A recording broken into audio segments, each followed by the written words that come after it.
What have I given up for anxiety? Hi, Kim here, chartered psychologist and cognitive behavioural psychotherapist, and I'm here to help you with all matters related to anxiety or other mental health issues. Now, when I say, what have I given up for anxiety, what exactly do I mean by this? Because you might be thinking, not sure I have given anything up. I don't know. And maybe you didn't attribute it to anxiety. But if you suffer from anxiety, the chances are there are things you are avoiding. Now, there are different types of anxieties where we may avoid different types of things. For example, social anxiety wants you avoiding all social interactions. Health anxiety makes you preoccupied about your health, so you may avoid documentaries or soaps like ER or dramas like ER or Grey's Anatomy, because they might bring up things which you don't want to know, illnesses which you then start to think that you might have. So you avoid reading papers because it might be talking about illness. Even listening to the news can be problematic if you have health anxiety, because you might hear a health-related story. So there's many things that we avoid or stop doing without even realising it, because it helps us to cope with anxiety. Because remember, one thing about anxiety is its job is to get us to avoid things which may cause us threat. It's our threat system, our fight and flight system. Anxiety doesn't want you going into the burning building. Anxiety doesn't want you on the savannah like when you're a little deer or a lamb prancing about, in case if you hear a rustling, it wants you out of there in case it's a lion and you get eaten. It might be the wind, but you don't know. So that anxiety system is working on better safe than sorry.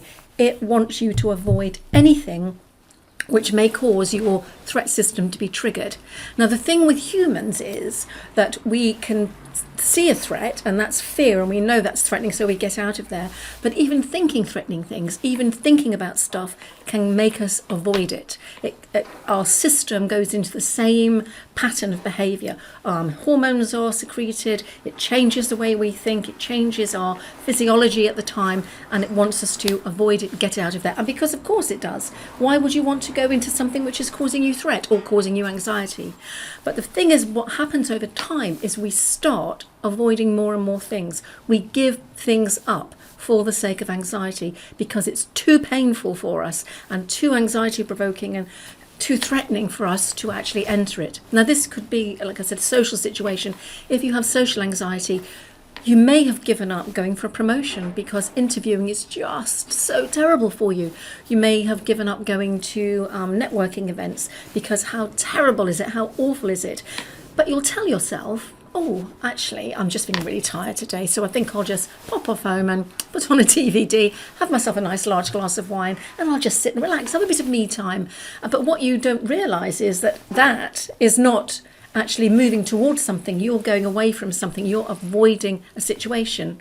Because I do know there are times when it's nice to go home, snuggle up with Netflix or a BBC drama or whatever, and have a nice glass of wine or a cup of cocoa or whatever takes your fancy, and just sit there and have some me time. But if you're doing this consistently, this is likely to mean that you are avoiding things. So this is something to think about what you've given up for anxiety. Now, this could be, you could just think the last month, you might think 2 years, 3 years. I know when I was struggling with social anxiety, because I had it really badly when I was in my early 20s, I didn't even realise that it was anxiety. But I didn't go for promotions. I didn't go to networking events.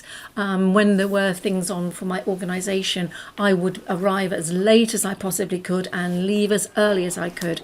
And I would cling on to one or two people who I knew, because I was living in my head and I just did not want to be there. To me, it was absolutely threatening.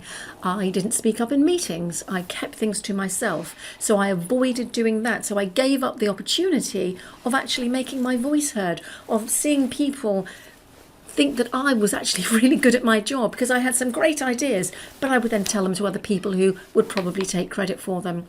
So I gave up lots of promotions. I just didn't go for it because I was too afraid.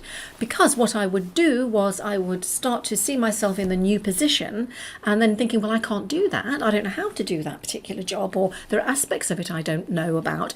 And I would compare myself to people who were doing the job or who had been doing it for several years. And because I didn't think I could do it as well as they were doing it now, I thought it didn't even apply because it was too stressful. My anxiety was too high.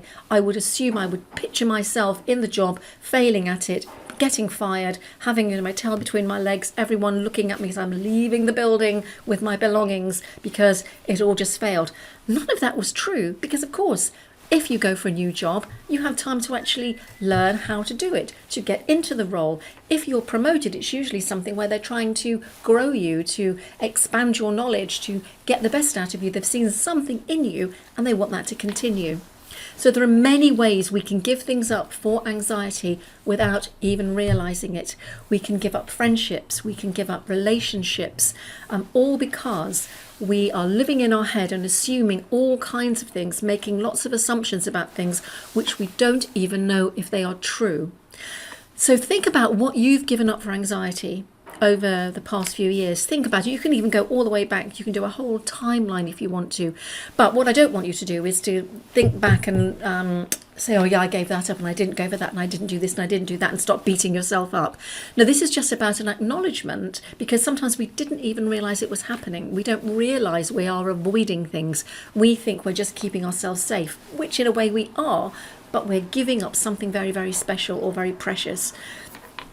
So I will be doing other videos on how to sort of calm that inner critic and how to calm your negative automatic thoughts, which will creep up if you start doing an exercise like this. But only do this exercise if you feel that you're able to do it. You know, you're responsible for your own well-being, so to speak.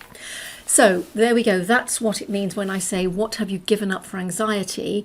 You might not know what it is, but if you think about it, there may be things which you have not allowed yourself to do or go to because of the worry and the anxious feelings and what's going on inside of your head. So there you go. So if you enjoyed this video, please follow me on YouTube, tick the bell, subscribe, share. Drop me any comments that you want. If you want to know anything about anxiety or assertiveness, please just drop me a comment and I will answer your questions as soon as possible and make other videos. I will be doing a whole series of videos around anxiety and others around assertiveness. Go onto my website. The details are all in the description below, where you can log on and get my free How to Be More Assertive starter kit. Because if you are not assertive, your anxiety levels will rise. Thanks for listening, thanks for watching, and I'll see you in the next video.